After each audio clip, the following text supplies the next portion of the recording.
Alright, going to take a look at a lesson here dealing with triangle inequalities. This is things about one triangles and two triangles that might not turn out to be the same.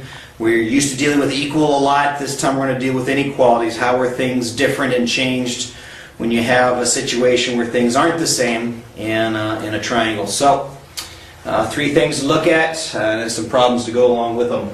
First thing we're going to look at is in one triangle, sides versus angles. How do sides and angles relate to each other? This is pretty simple, and I bet you can know this stuff right off the bat. Triangles are a pretty special thing, by the way, that allow these properties to be true. We're studying triangles quite a bit. They're kind of the basis for everything that we do. Then we're going to look at sides versus sides. This one's pretty easy. And then we're going to look at two triangles and a couple of ideas that come up with that particular situation. All right, so let's take a look at one triangle, sides versus angles. All right, so we got ourselves a triangle, and what's going to happen? Pretty simple little thing. You already know a couple of things. The first thing you know is this. If you have an equilateral triangle where all the sides are the same, you also know that all the angles are the same. So equal sides mean equal angles. You're also probably used to this idea that if you had an isosceles triangle where you had two equal sides and you end up with two equal angles, and that actually has an important property that's behind it. We're going to look at the more general version here. It's pretty simple.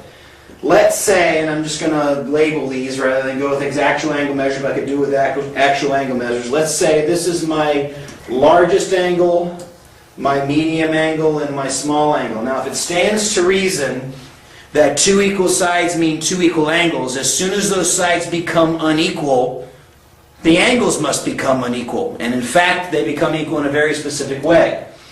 If this is the smallest side, it means it has the smallest amount of opening. And so this is going to be the smallest side. Now, this might be 43 degrees. That does not mean this is 43. What it does mean is this is the smallest angle, maybe 43 degrees. This is the smallest side. Now that might be 88 feet. It might be 17 centimeters. It might be 4/10 of an inch. But the key here is that this is the smallest side compared to the other sides. Smallest angle opens onto the smallest side. But don't get confused. The measure of this angle does not specifically determine the measure of this side. At least not yet. We haven't gotten to some later things. Later in the year we'll actually be able to determine a few of those things. But we're not quite ready for that yet. So, with that in mind, that means the medium angle is across from the medium side. And the large angle is across from the large side because it has to open up the most in order to accommodate for that big side. And this is always the case, and it doesn't matter which direction you go. If you are the large angle, then you are across from the largest side. If you are the largest side, then you are across from the largest angle. So, you are the largest angle if and only if you are across from or opposite the largest side. This will always be the case when you have a triangle, so it doesn't matter which direction you're working. If any of these sides or angles become the same, then the opposing sides or angles also become the same. Hence, you end up with an isosceles triangle. And if all three turn out to be the same, then all three angles are the same, and you end up with an equilateral triangle. All right. Real quick, I want to show you something, a problem that commonly occurs. It's when you have two triangles kind of stuck together. All right. So let's say here, this is my small, medium, large. And in this triangle, this is my small, medium, large. Now, I don't have specific angle measures, and you may end up with a problem that has specific angle measures. Don't get confused about that. Just be careful and follow what's going on here. Well, how do I order these sides when I don't know these angles? Let me show you the trick that happens here. This is actually the largest angle in the picture. This might be like 120 degrees. And that might be bigger than all the angles in the rest of the thing. And so, does that mean this is the largest side? The answer is no. This property deals with specifically one triangle at a time. So watch the logic here. In the left-hand triangle, this is the large, this is the medium, and this is the small side. In the right-hand triangle, this is the small, this is the medium, this is the large. Now look, the key here is this side. It's the smallest side in this triangle, but it's the largest one in that triangle. So what that means is all the sides here are bigger than these except for the tie with the large and the small. So if I had to put these sides, all 5 segments here, in order from largest to smallest, this guy is the biggest. That might be the biggest angle in measure, but this is the largest side because he's the largest side in this triangle. Large, first place, second place, third place, because the largest side here matches the smallest there. So that means 4th place, 5th place. So that's a problem that you might want to rewind that, take a look at that again, and understand the logic of what's happening here. Hopefully you can see that fairly well in your video set there. So that's one triangle. Sides versus angles. Large is opposite large, medium is opposite medium, small is opposite small. If they happen to be equal, you have isosceles, which means equal sides or equal angles, and if they all have 3 happen to be the same, then you got an equilateral, equiangular situation. All right, next idea is sides versus sides in a triangle. All right.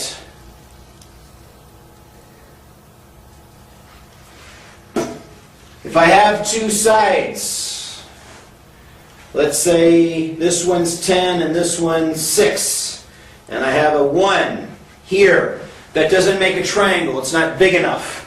This side, if you were to rotate around, never meets that side. Okay? So in this situation, you don't even have a triangle. So what that means is any 2 sides of a triangle must be bigger than the third in order to form a triangle. If they are equal, then you get a set of French doors. You get a door here and a door here, and the 2 kind of meet right here in the center and don't quite form a triangle. They've got to be a little bit longer so they can come in and they can match. So be careful that you're there. So 2 sides have to be bigger than the third. So you always want to check if you're given 2 sides, do the 2 smaller ones, smallest ones, add together to be bigger than the third one. So for example, if somebody said, build me a triangle that's 2 feet, 8 feet, and 13 feet on each side. That's impossible, because these 2 sides are not big enough to make a triangle with the 13. All right? Now the next type of question would be something like this. Say I'm given sides that are 20 and 22. How big is the third side? Well, the third side is not set. It's not set. So the 20 and 22 could be spread out really far so that the third side is really big. Or they could be kind of close together. The third side is really small. Well, how big and how small can they be? Well, that's really simple. If 2 sides have to be bigger than the third, this side here has to be at least 2.1, actually 2.0000001, but we'll call it 2.1 for now. So that this plus this is bigger than the third. But this side could also be as big as 41.9. Now that could be 41.999, but it can't be 42 because then these 2 wouldn't add up to a number that's bigger than this one. So the value has to be somewhere in between 2.1 and 41.9. Now, how do you figure out those 2 numbers? It's easy. This minus this gives me my 2. Got to be bigger than 2. I called it 2.1. And this plus this is 42, which is where I got my 41.9 from. So it has to be smaller than 42 and bigger than 2. Let me show you one more of those. Let's say we had 2 sides that are 8 and 13. How big is the third side? The third side at the largest, it has to be smaller than the sum, which is 21, whatever kind of units we're using. But then at the same time, it has to be bigger than the difference in the 2. 13 minus 8 is 5. So anything bigger than 5, smaller than 21 is a possible third side for that triangle. All right. Last slide. 2 triangles. 2 ideas that go along with 2 triangles here. This is actually a pretty simple little concept. I'm going to do my best to draw these somewhat the same. All right. That one might be a little bit long on that second one, but that's okay. If this side and this side match, and this side and this side match, then I can actually compare the triangles. If this side or this angle is larger than this angle, then the third side is larger than the third side. Okay, did you catch that? All things being equal, these two sides matching these two sides. And this opening is bigger than this opening, this angle is bigger than this angle, it's going to cause a larger opening. So that third side will be bigger than the third side. And the converse of that is true as well. If these sides match these sides and this side is bigger than this one, then this angle is bigger than that angle. This is called the hinge theorem. Think of it this way. If you had a door here and a door here, where this door is wider open than this one, the opening from here to here is bigger, then this angle is bigger than that angle. This should be fairly easy to catch on to, because you just think of a door. If I open the door just a little bit and just barely, kind of peek out like I've got the chain on the door in a hotel or something like that, where I can just peek out, very small opening means very small angle. But if I take that same door and take the chain off and shove it open so that it's wide open, then you have a bigger angle back here. The bigger the angle, the bigger the opening. The smaller the angle, the smaller the opening. The smaller the opening, the smaller the angle. The bigger the opening, the bigger the angle. And it always works in that way in both particular ways. Let me just throw one more at you to hopefully maybe catch on if you had a pair of French doors. By the way, that's two doors that close to each other and lock down. If I try to open these so that the angle on this side is larger than the angle on that side, then this opening is larger than the opening on this side. It's kind of sort of that easy. So that's what this is trying to talk about in two triangles.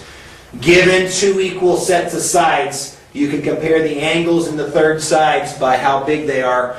The larger the angle has the larger opening, or the larger opening has the larger angle. All right? So that's it for triangle inequalities. And until next time, see ya!